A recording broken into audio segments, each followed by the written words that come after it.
Quelle est l'importance estimée de ce marché à moyen terme? À 10 ans, par exemple, je ne sais pas. Arnaud, par exemple?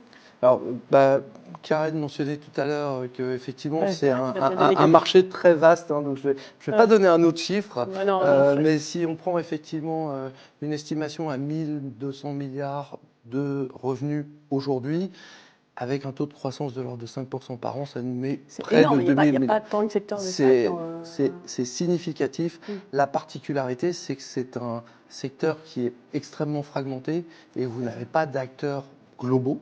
Déjà, D'accord. la particularité, c'est que vous avez partout des acteurs locaux qui vont faire la collecte ou les opérations. C'est Et puis, fragmenté par la géographie, par les innovations aussi. et puis par les types de déchets aussi, parce Ouais, que multiple. ce ne sont pas les mêmes qui vont être dominants sur le verre ou sur effectivement le plastique, le papier. À chaque fois, là, on parle d'écosystèmes complètement différents d'un point de vue de compétition.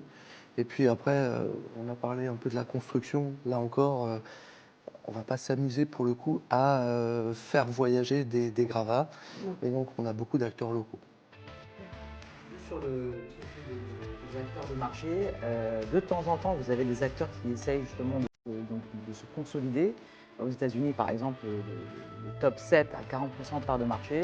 Et récemment, un acteur plutôt traditionnel des déchets a acheté donc l'acteur américain leader sur les déchets médicaux, qui est pourtant un marché qui a plutôt une faible croissance, c'est plus de 3%. Donc vous avez quelques acteurs qui essayent Début de consolidation. Voilà, de consolidation et donc qui essayent de se diversifier un peu. Donc certains qui peuvent être très exposés à l'industrie, à l'automobile, par voie veulent se désensibiliser, être un peu moins cycliques et justement essaient d'être sur d'autres activités un peu plus défensives pour réduire leur cyclicité.